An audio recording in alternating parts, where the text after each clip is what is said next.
Good morning. এখন আর সকাল যদিও খুব একটা নেই, বেজে গেছে প্রায় 11:30। তো আমরা সবাই মিলে বসে, মানে ফুল ফ্যামিলি সবাই মিলে বসে একটু খাওয়া দাওয়া করেছি। করে এবার আমাদের বাড়িতে দুটো পুচকে এখন বসে বসে এই যে টিভি দেখা চলছে তাদের। আর কালকে যেটা আমি রান্না করতে করতে করিনি, যেটা হচ্ছে পোলাও, সেটা আজকে তো মেনুতে থাকতেই হবে। সিম্পল আর সত্যি কথা বলতে কম খাটুনির রান্না, সেই জন্যই আমি বারবার পোলাওটা করি। জানি না অনেক হয়তো ভাবি বাবা বিশাল ব্যাপার রোজ পোলাও খাচ্ছে, না। পোলাও হচ্ছে নর্মাল ভাত করলে তার সাথে ডাল তরকারি হ্যানা ত্যানা এই সমস্ত করতে করতে যে 10টা পদ রান্না করতে হয়, তার জায়গায় একটা পোলাও, আর যার জন্য বিশাল একটা কিছু ইনগ্রিডিয়েন্টস লাগে না, আমি মনে করি সেটা হচ্ছে সেফেস্ট। সেটা খেতেও ভালো হয় আর অতীব কম, মানে শুধু ঘি না থাকলো, আমি তো ঘি এরম দিনও গেছে যে ঘি ছিল না, সেরম দিনও আমি করেছি যে ঘি নেই, তেল দিয়ে করেছি। ঠিক আছে, গরম মশলা গোটা থাক, আমার যেমন গোটা নেই, গোটা থাক বা গরম মশলা গুঁড়ো থাক, যে কোনো একটা দিলেও সেম খেতে হয়।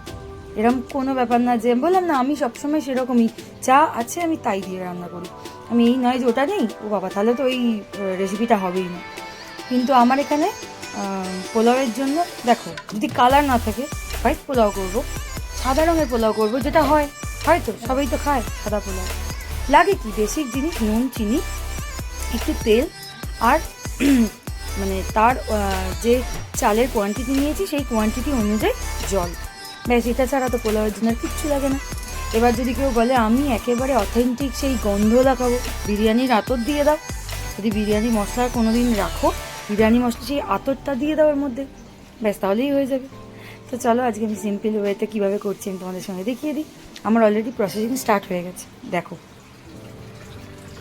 এখানে আমি চালটা নিয়েছি, দুবেলার করবো একেবারে। দেখো এটার মধ্যে আছে ঘি, গোলমরিচ, এই দিয়ে আমি এই চালটাকে দুবেলার জন্য করছি, যেহেতু মাখিয়ে একেবারে পুরোটাই একেবারে করবো, তাই জন্য এটাকে একটু মাখিয়ে নিই। মাখিয়ে নিয়ে এখানে তেলটা আমি গরম করতে বসিয়ে দিয়েছি। দেখো প্রসেসিংটা কী করি। তেলটা গরম হয়ে গেছে, আমার এখানে মাখাটাও কমপ্লিট হয়ে গেছে।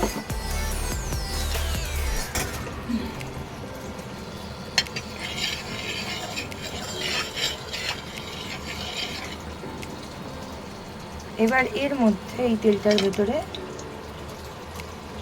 আমি একটু গরম মশলাটা দেব, মোটামুটি 1 চামচ গরম মশলাটা আমি দেব। গরম মশলাটা দিয়ে ওর মধ্যে চালটা আমি ঢেলে দেবো।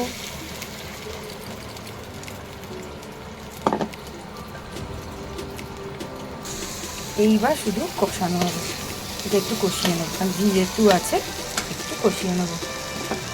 আমার গলা কথা বলার অবস্থায় নেই, তাও তোমাদের সাথে কথা বলছি, খুব অবস্থা খারাপ হলো। গলাটা আমার আবার ধরে গেছে, জানো, এই যে ধরছে ভগবান নেই।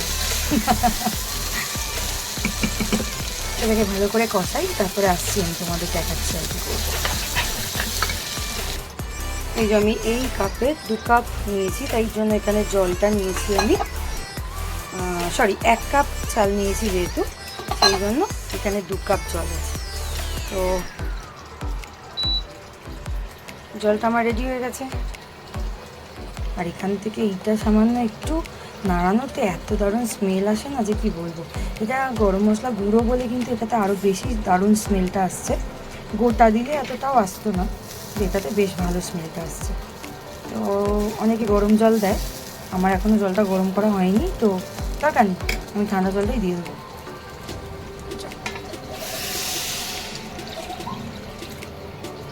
বলো, এটা সবচেয়ে সহজ পদ্ধতিতে রান্না কিনা।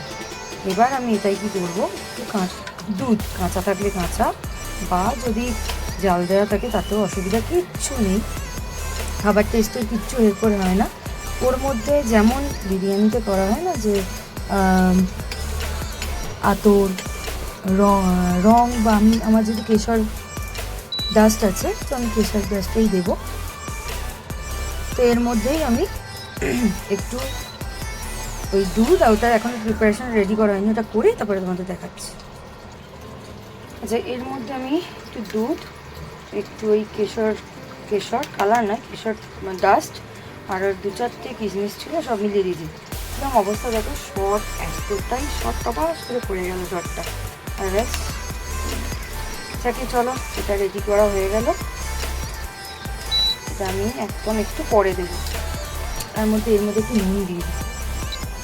নুনটা তো আমরা টেস্ট অনুযায়ী দেবে, আমি আপাতত এইটুকু দিচ্ছি, কারণ বুঝতে পারছি না তো, তখন আপাতত এইটুকু দিচ্ছি। আর একটা কথা, আমি না পোলাওটা কখনো ঢেকে করি না। ঢেকে করলে একটু প্যাচপ্যাচে টাইপের হয়ে যায়, আমি ঢেকে করি না। আমি এইভাবেই হাই ফ্লেমে রেখে দিই, মানে আমার তো ফ্লেম না, আমি এখানে এই ঠান্ডাতে রেখে দিই। তাতেই একদম জলটা মরে যায় যখন, তখন আমি বন্ধ করে দিই ফ্লেমটাকে, একদম জল থাকে না যখন, বন্ধ করে দিয়ে তারপরে আমি এটা ঢাকা দিয়ে ওটা বলতে পারো দমে রেখে দিই। তো বাকি যে চালগুলো আমার চাল মতন আধ সেদ্ধ হয়েছিল, সেটাও তখন সেদ্ধ হয়ে যায়। তো আমি এই প্রসেসে করি, তাই তোমাদের এইভাবেই দেখালাম। চিনি আমি এখন দিই না, চিনি দিয়ে একদম শেষে, কারণ চিনি দিলে চালটা সেদ্ধ হতে চায় না, অনেক দেরি হয়। চিনি একদম শেষে দেবো, চালটা মোটামুটি হয়ে যাবে যখন, বললাম জলটা যখন মানে একদম শুকিয়ে যাবার পর তারপরে আমি ওর মধ্যে চিনিটা দিই। চিনিটা দিয়ে আমি এটা ভালো করে গুঁড়িয়ে নিয়ে ঢেকে রেখে দিই। চিনিটার মিষ্টি ভাবটাও চালের মধ্যে ঢুকে যায়, আর চালটাও খুব ভালো সেদ্ধ হয়ে যায়। চলো, বাকি প্রসেসটা আর কিছুই নেই, এটা আগে চালটা খানিকটা সেদ্ধ হয়ে যাক, জলটাও খানিকটা কমে যাক, একটু এটা রাখি, তারপরে ওই দুধ আর কেশরের যেটা মিক্সড করে রেখেছি সেটাও ঢেলে দেবো এর মধ্যে, আর 1-2 ফুট হয়ে যাক, তারপরেই ঢেলে দেবো ওটা দিয়ে, তারপরে ওটাকে আমি এইভাবে রেখে দেবো। এখনই রান্না করি না, একটু বেশি করেই করি, খেতে খারাপ হলেও বেশি করি আর খেতে ভালো হলেও বেশি করি। এবার ঘটনাটা হচ্ছে কি, যে কালকে না আমি একদম মাপের করে ফেলেছি, কিন্তু কালকে আলুর দমটা জাস্ট দারুণ হয়েছে, খুব ভালো হয়েছে। না জানি কালকেরটা এত হিট রেসিপি দেখে আজকে সেম প্রসেসে আমি চিকেনটা বানাবো। আমার কাছে একদম পেঁয়াজ নেই, আমি বলেছি দিদিকে আনতে, আমার মনে হয় না আমার এই রান্নাটা হতে হতে চিকেন যখন বসাবো তার মধ্যে উনি আসবেন ওটাকে নিয়ে। তো ন্যাচারালি আমি এটাই ভাবলাম যে কালকে রান্নাটা যখন এতটাই ভালো হয়েছে, আজকেও বরং চিকেনটাকে আমি ওই একই প্রসেসে দই দিয়ে করি। আচ্ছা, পেঁয়াজ এসে গেছে, কেন না আমাদের এখান থেকে একটা বাজার দাদা নিয়ে যায় আর কি, আর গলা পাচ্ছি তোমাদের সাথে কথা বলতে বলতেই। তো তাহলে ঠিক আছে, পেঁয়াজটা নিই, কিন্তু দই দিয়েই আমি করব, রেজালা টাইপ করব। চলো, আজকে একটু জবরদস্ত, কোনো অনুষ্ঠান ছাড়া, কোনো অকেশন ছাড়া, আজকে একটু বাড়িতে আছি বলে কুচকাচ রান্না করতে ইচ্ছা হলো, করে ফেললাম। আর যেদিন ইচ্ছা করে না, আমি সবচেয়ে আমি তোমাদের হাস্যকর বলবো, যেদিন আমার একদম রান্না করতে ইচ্ছা করে না, দেখো পোলাও শুধুও খাওয়া যায়, হ্যাঁ, কিন্তু সেটা তো আমি দিতে পারবো না, আমি খেয়ে নিতে পারবো, ওদের দিতে পারবো না। আর আমার মেয়ের একটু ভালো মাখিয়ে বা গ্রেভি একটু না হলে তো গলায় আটকে যাবে, বাচ্চা মানুষ। সেই জন্য আমাকে আমার মণিমা, আমি আমার শাশুড়িকে মণিমা বলি, আমার মণিমা বলেছে যদি আলু ভাজা ডাল ভাত করো তাহলে কিন্তু সবাই খেয়ে নেবে, আর যদি আমিষের দিন থাকে তো ডিম ভাজা আলু ভাজা ডাল ভাত। তো আমার মনে এটা সবাই করে, আমি একা নয়। তো আমিও এই যখন একদম ইচ্ছে করে না, আর সবচেয়ে বড়ো কথা আমি তোমাদের বলি, যেহেতু আমি ইন্ডাকশানে করি আর আমার ইন্ডাকশানটা একটু পুরনো হয়েছে, সেই কারণে না কি হয়, ইন্ডাকশানটা তাপটা ছেড়ে দেয়। আমি আগের দিনকে বলেছিলাম না যে রুটি করি না, রুটি কিন্তু আমি করতাম আগে ইন্ডাকশানে, টুক করে আওয়াজ হলো, এটা কিন্তু তাপটা ছাড়লো। যখনই ওর একটা তাপ বেশি হয়ে যায় তখনও আর আপনার হয়তো বন্ধ করে নিজেকে কন্ট্রোল করে নেয়। এটা কিন্তু আগে এতটা ছিল না, এখন ছিল, আগেও ছিল, কিন্তু এখন অত্যাধিক হয়ে গেছে। এখন তাপটা খুব ভিজুয়ালি সাথে সাথে বন্ধ করে দিচ্ছে। আমি খুব বেশি তাপে করিও না, কিন্তু এটা যা হয়, মানুষের বয়সের সাথে সাথে রেজিস্ট্যান্ট পাওয়ারটাও তো কমে যায়, এটা তো সেম হয়েছে, সেম একই ব্যাপার। তো আমি ওই কারণে রুটি করতে পারি না। রুটি করলে কি হয়, লুচি করা যায়, তাও খুব বাজে হয় জানো তো, কারণ লুচিরও তো তেলটা গরম থাকতে হবে, তবে লুচিটা ফুলবে। লুচিটাও যখন ছাড়লাম তখন হয়তো একটা দুটো খুব ভালো ফুললো, তারপরে কিন্তু আর ফোলে না, তারপরে কিন্তু ওটার ফুলতে ফুলতে ধপ করে কমে যায়। যেই কমে যায় ওটারও তাপটা কমে গিয়ে লুচিটা কিন্তু ফোলা বন্ধ হয়ে যায় আর অতীব জঘন্য চিপসে চিপসে খেতে লাগে, পাঁপড় ভাজা টাইপের হয়ে যায়। তো যাই হোক, এসেছে যখন পেঁয়াজ একটু কিনে নিই আমি, আর চিকেনটা রেজালা টাইপ বানাতে চেষ্টা করি। রেজালা বলবো না, মানে ওই দই দেবো বলেই বলছি, রেজালা হয়তো হবে, রেজালার মতন দেখতে হবে, কিন্তু পেঁয়াজটা তো আমি কাঁচা পেঁয়াজি মানে বাটবো না, রেজালাতে তো বাটতে লাগে, আমি বাটবো না। তো ঠিক আছে, চলো, পোলাওটা আমার অলমোস্ট ফুটে গেছে একটু একটু, ওই দুধটা আমি দিয়ে দিই, দিয়ে বাকিটা করে নিই। এই দেখো ফুটছিল, দেখেছো, ফুটতে ফুটতে আবার কমে গেছে। এই হয় আমার রান্না করতে প্রবলেম। চলো এই দইয়ের মিশ্রণটা আমি, এই দুধের মিশ্রণটা আমি দিয়ে দিই।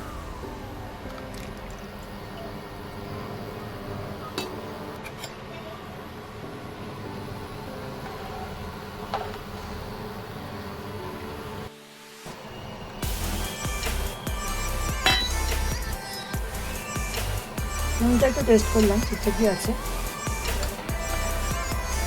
শুনতে পাচ্ছ সবজি দাদার গলা? এই সবজি দাদা এসছে বলেই তাই পেঁয়াজটা কিনবো বলে ঠিক করছি।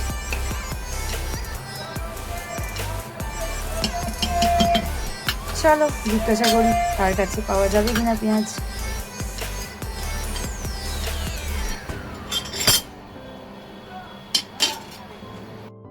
পেঁয়াজ পেয়ে গেছি, তার সাথে কলা নিয়ে নিয়ে আমি কলা পেয়ে গেছি। তো যাকে মাংসটা অন্যরকমভাবে বানাবো, রেজালাই বানাবো, একটু দই দিয়ে বানাবো, এই যা। চলো, আর এই যে ওইটা মোটামুটি জল অনেকটা কমে এসছে, এবার আমি কোন সময় আমি চিনিটা দিয়ে আমি তোমাদের দেখিয়ে দিচ্ছি। দেখো এই দেখো গপ গপ করে ফুটছে, মোটামুটি তো জল শেষ, আর অল্প জল আছে, এই সময়টাতে আমি চিনিটা দিয়ে দেবো। এই যে জল একদমই মোটামুটি আর একটু আছে, এটা শুকিয়ে যাবে, ওই চিনি দিয়ে দিলে চিনির সাথে গলে একেবারে শুকিয়ে যাবে। কি সুন্দর গন্ধ এসছে একটা। আর আমি এর মধ্যে কিচ্ছুটি অ্যাড করবো না, শুধুমাত্র চিনিটা অ্যাড করবো, আর জলটা পুরো শেষ হয়ে মানে শুকিয়ে গেলে আমি এটা ঢাকা দিয়ে দেবো। দেখো আমি কিন্তু চিনি আমার পরিমাপ করেই দিয়েছি, এই চামচের আমি দিয়েছি 2.5 চামচ। এবার মিষ্টিটা তোমাদের ব্যাপার, তোমরা কিরম খেতে চাও সেরকম। দেখি তোমাদের বাজারগুলো আমি দেখাচ্ছি, মানে বলে না হাত বাড়িয়ে, এরকম হাত বাড়িয়ে আমি বাজার করতে নেই বলে। বাজার হলো আমার এখানে, আগে এই পাশটা দাঁড়াতো, এইখানটা দাঁড়াতো আগে, এখন ওই বানটা দাঁড়িয়েছে। তো মানে কী বলো তো, বাজার এনার দাও, ধোও আর ছেড়ে দাও, মানে এরকম আর কি বাজার করেছি আমি। এরকমও দিন গেছে যে মানে বাজারটা নিয়েছি, নিয়ে আমার ওটাই দরকার। ধরো একটা কোনো রান্না করছি, তাতে বাজারটা দরকার আছে, দাদাকে বললাম, দাদার নাম বিপ্লব, আমি দাদাকে বললাম দাদা আমাকে দাও, দাদা আমাকে দিল, সেটার সাথে সাথে ধুয়ে কেটে আর দিয়ে দিয়েছি, এরকমও হয়েছে। তো সত্যি কথা বলতে আমি, আমাদের বাড়িতে তোমরা দেখেছো গলির ভেতরে, তো এই জিনিসটা কিন্তু আমি এখানে এসেই পাই। আমার খুব মজা লাগে, কারণ আমাদের বাড়ি ভেতরে আর আমাদের ঘরটা আরও ভেতরে না। আমরা হচ্ছে আমার বাপিরা 5 ভাই, 5 ভাইয়ের সবচেয়ে ছোট আমরা, আর আমরা থাকি একদম মিডিলে। হ্যাঁ, এবার বাকিদের তবুও একটা করে জানলা বা কিছু রাস্তার মানে ওপেন, আমাদের নয়। আমাদের দরজা খুললেই জেঠুদের, মানে জেঠুদের দরজা। মানে আমি কোনোভাবে একদম, হ্যাঁ একটা দরজা আছে ওপেন, কিন্তু তা হলো ওইটা একদম ওপাশে। আর যেটা আর কি মেন, আমাদের বেরোনোর 3-4টে দরজা, তো সবকটাই আর কি জেঠুদের দুটো দরজার মাঝখান দিয়ে, মানে আমরা ভীষণ শিখিয়ে পড়েছি, ভেতর দিয়ে তাকতাম কোথাও বেরোলেই। মানে আমাদের দরজাটা না, আমাদের আমাদের দরজাটাই হচ্ছে সদর দরজা বলে, মানে সবচেয়ে পুরোনো বাড়ির দরজা, যেটা পুরো বাড়ির ওই একটাই দরজা ছিল আমি যতদূর জানি। বাড়িটা যখন ভাগ হয়েছে তখন এত কিছু হয়েছে। তো ওই দরজাটা হচ্ছে সদর দরজা, যেটা সবার মুখে শুনে এসেছি। ওই দরজাটা না অনেক পুরনো হয়েছে, তার যখনই খোলা হয় একটা আওয়াজ হয়।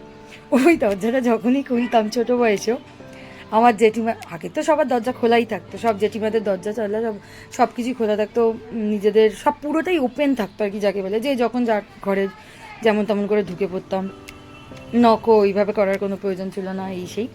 তো ওইরকম টাইপের ব্যাপার ছিল আর কি। এবার যা হয়, আমি দরজাটা হয়তো খুলেছি বাইরে যাব, বা লুকিয়ে লুকিয়ে যাচ্ছি দুপুরবেলা, দরজাটা খোলা তোর জেঠিমা, জেঠিমা এই কোথায় চললি এত দুপুরবেলায়? দেখো অনেক লুকিয়ে লুকিয়ে বলতে বাড়ি ওই চার দেওয়ালের ভেতরের বাইরে তাতে হয়তো যাব, এই নয় যে লুকিয়ে অন্য কোথাও ঘুরতে যাচ্ছি, সেসব না। সেসব আমি কোনোদিনই করিনি, এটা আমার বাড়ির লোকও সেটা এগ্রি করবে, বিকজ অফ আমার একটা খুব মানে বাজে ভালো বলতে পারো, যাই হোক, এটা আমি মনে করি আমার খুব ভালো লাগতো এই স্বভাবটা। আমি যখনই বেরোতাম, আমি না কারোর বাড়িতে খুব একটা যেতাম না, কোনো সব বন্ধুবান্ধব আমার বাড়িতে আসতো, আমার বন্ধুবান্ধবরাও এটা পছন্দও করতো, যেহেতু আমরা বলতে পারো খাওয়া দাওয়া বাদ দিয়ে জয়েন্ট ফ্যামিলি, একসাথেই আমাদের মানে একসঙ্গে থাকা, আর সঙ্গে থাকা শুধু না বলবো, আমাদের খাওয়া দাওয়ারও না এরকম, আমি আজ গল্প করছি, খাওয়া দাওয়ারও না এরকম কোনো ব্যাপার ছিল না। আমার বিয়ে হয়ে যাবার পরেও আমি যদি হুট করে না বলে মাকে গেছি, আমার মায়ের তো এমনি সর্বস্ব সময়ে জিনিসপত্র বেশি বানানো স্বভাব ছিল, আর তার মধ্যে আমার জেঠিমারা, মামন এসছিস, মামন এটা ভালো মানে এটা করেছি, জেঠিমা যেমন চাটনি স্পেশালিস্ট, চাটনি রেগুলার হতোই। আমার নতুন দা, সেও চাটনি ভালোবাসতো খেতে, আর আমার জেঠুরও লাগতো, তো সেই জন্য চাটনিটা ওদের বাড়িতে হতো, তো চাটনি ওখান থেকে প্রাপ্তি হয়ে গেল আমার। সেজে জেঠিমা কড়াইয়ের ডাল যদি করতো আমার জন্য রাখতো, আমি কড়াইয়ের ডাল খেতে খুব ভালোবাসি।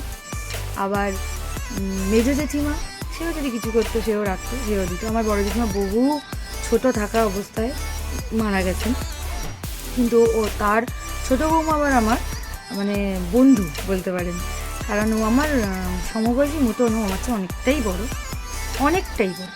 কিন্তু ও যখন এসেছিল না, ও খুব ছোটো বয়সে বিয়ে হয়েছিল, আর ওই বাড়ির মধ্যে আমি ছিলাম একটা যে খুব যাতায়াত করি তো জেঠুদের ঘরেতে আমি, তো ওর সঙ্গে আমার খুব ভালো একটা অ্যাটাচমেন্ট হয়েছিল। ওকে জেঠু রীতিমতো সাইকেল চালানো শিখিয়েছে, সাঁতার শেখায়নি, সাইকেল চালানো শিখিয়েছে।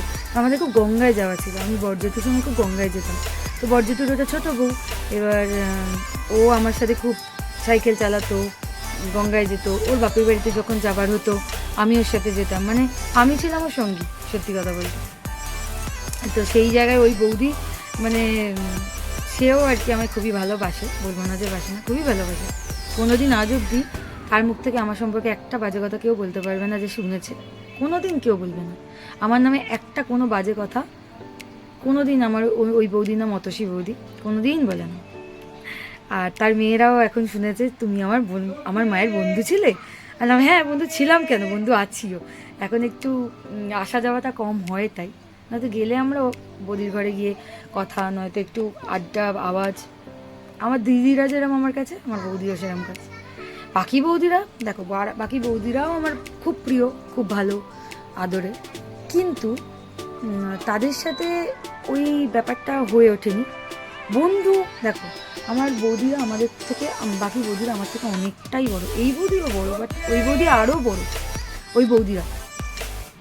তো আমরা 8 ভাই, মানে সব জেঠুদের সবাইকে মিলিয়ে বলছি 8 ভাই 5 বোন। এবার যা হয়, যেটা বলতে চাইছি আর কি, যে সব বৌদিরা আমার অনেক বড়, এমনকি এমন বৌদিও আছে যে আমার মায়ের মতো, মায়ের বয়সী। তো তাদের সাথে তো আর ঠিক মানে গল্প হয়, আড্ডাবাজি হয়, মজা হয়, কিন্তু তাদেরও কিন্তু আমার 2 দিদি যারা, তাদের কেউ কেউ বন্ধু। এই বৌদি যেমন আমার বন্ধুর মতন, তারাও বন্ধু, কিন্তু এই আর কি যা হয় একটা জয়েন্ট ফ্যামিলিতে। আমরা খুব মজা করতাম, জানো তো। দেখো কথা বলতে বলতে আমার চাল কিন্তু, ভাত কিন্তু একদম হয়ে গেছে, জল শুকিয়ে গেছে। এইবার আমি এটাকে স্টপ করে দিয়ে, এই যে এটা দিয়ে এইভাবে ঢেকে, ব্যাস পোলাও আমার ডান। এইবার বলো, পোলাও করা কি বিশাল হ্যাপা? এইবার আমি তোমাকে একটা কথা বলতে পারি, তুমি হয়তো বলবে যে অনেক বাড়িতে এই হয়তো কালার নেই, আমি আগেই বলেছি কালার ছাড়া করবো, কালার বলবো না, কালার জিনিসটা আমি খেতে পছন্দ করি না, বা দেওয়াটাও আমি মনে করি না খুব একটা হেলথের পক্ষে ভালো। কালার দিও না, সাদা পোলাও করো, খুব ভালো লাগবে খেতে, তেল দিয়ে করো, ঘিয়েরও দরকার নেই, গরম মশলা দাও, একটু দুধের মধ্যে হলুদ দিতে পারো কালারের জন্য, যদি খুব কালারের দরকার পড়ে একটু দুধের মধ্যে হলুদ দিয়ে দাও।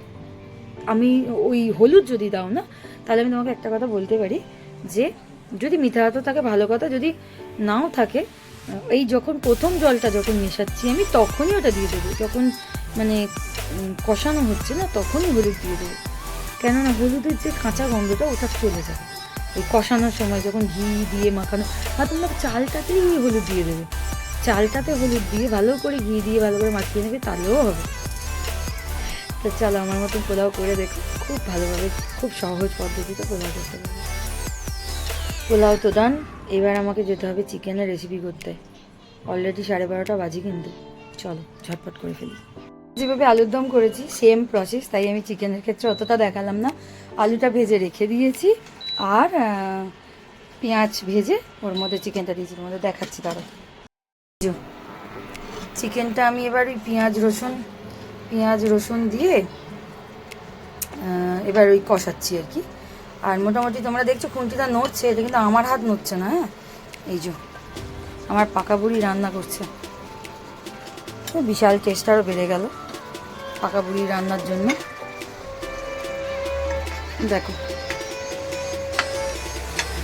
ওদের হেল্পিং হ্যান্ডে না বলেছে মা মানে কি রান্না করে, কি মাকে হেল্প করে। তো আমি দেখছি যে এই ছবিটা তো দেওয়াই যায় বলো, আমাকে বলছে সবাই যে না দিও না, ও তো এটা হেল্প করছে না, কিন্তু অ্যাকচুয়ালি তো হেল্প করছেই আমাকে, তাহলে দিয়ে দেবো, তাই তো ছবিটা। আচ্ছা, তো এই হলো রান্না, তো দারুণ হচ্ছে বুঝতেই পারছি। তো এই যে দইটা আমার এখানে এখানে গরম মশলা, দাঁড়াও, এখানে গরম মশলা আর একটু দিয়েছি হচ্ছে দই, তো দইতেই দিয়েছি গরম মশলা, আর একটু তেল ছিল একটু বাটিটাতে। আর তার সাথে হচ্ছে কি বলতে যাচ্ছি খালি ভুলে যাচ্ছি, গোলমরিচ, কালকেও ভুলছি আজকেও ভুললাম, একটু গোলমরিচ দিয়ে এটা একটু নাড়িয়ে রেখেছি।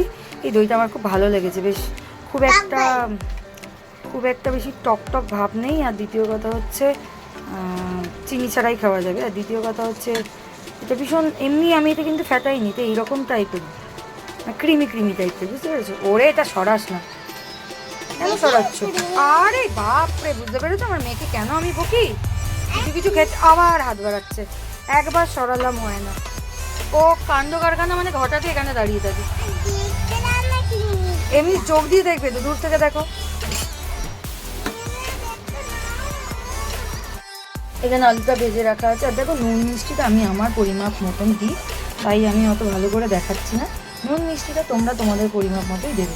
এই চিকেনটা মোটামুটিতে ভালো করে একটু ভাজা হয়েছে। আমার মেয়ের জ্বালায় কত ভালো করে রান্না করতে পারছি বুঝতে পারছো?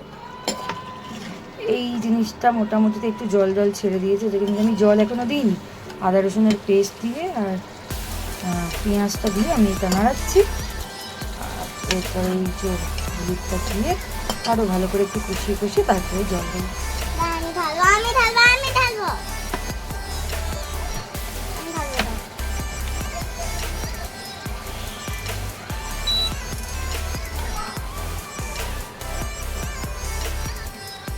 দেখো আমার কাজ বাড়াচ্ছে কি কমাচ্ছে, দেখো তো, ও নিজেও বুঝতে পারছে আমি মায়ের কাজটা বাড়াচ্ছি।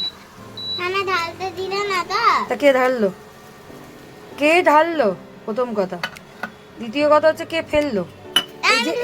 এই যে এইগুলো এবার আমাকে কাজটা করতে হবে তো। বাবা থাক, এতক্ষণ টিভি নিয়ে ব্যস্ত ছিল তো একটু, এখন আবার মাথাটা খারাপ করতে আমার চলে এসে, ধোবে কেন এটা? আচ্ছা দেখো পোলাওটা কিরম ঝরঝরে টাইপের রয়েছে, দেখো বুঝতে পারছো তো? এই আজকে আমাদের সকালের মানে দুপুরের লাঞ্চ, পোলাও আর হচ্ছে চিকেন। খাওয়া হয়ে গেছে, মেয়ে খেয়ে নিয়েছে, যেটা আসল বলার কথা সেটা হচ্ছে উনি খেয়ে নিয়েছেন। আর বাবাকে দিচ্ছি আপাতত, যিশুকে বেড়ে দিই, আমার স্নান হয়নি। আর হঠাৎ করে বৃষ্টি এই সমস্ত হয়ে গেলে একটা কাণ্ড, বৃষ্টি হয়ে গেলে যা হয়। তো এই জন্য আমার স্নান, আমি একটু টিভি দেখতে বসেছিলাম মাংসটা চড়িয়ে দিয়ে, এই কারণে এখন ওকে দিই, ও দেখি ও খেয়ে নিক, কারণ ও বেরোবে একটু পরে, বেরিয়েছিল আবার বেরোবে। তো বাবুর এখন বাইক নেই, তো খুব কষ্ট যাচ্ছে, হেঁটে হেঁটে করতে হচ্ছে না, তার মধ্যে প্যাচ প্যাচে কাদা, সব কিছু মিলিয়ে খুব চাপ।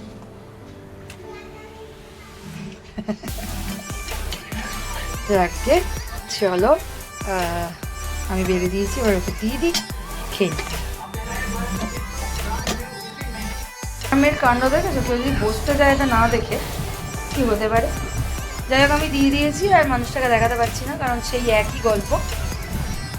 খালি গায়ে বসে আছি। হ্যাঁ, দেখালে তো আবার বলবে খালি গায়ে বসে আছি না। মানুষদের বোধহয় এটাই প্রবলেম, জানো তো, খালি গায়ে থাকবে আর ভিডিও করলে তখন বলবে আমি খালি গায়ে আছি তাই ভিডিও করলে। যাই হোক, একটু টেস্ট করে দেখে বলে দাও, আমাকে ফিডব্যাকটা দাও, একটু খেয়ে টেস্ট করে বলো।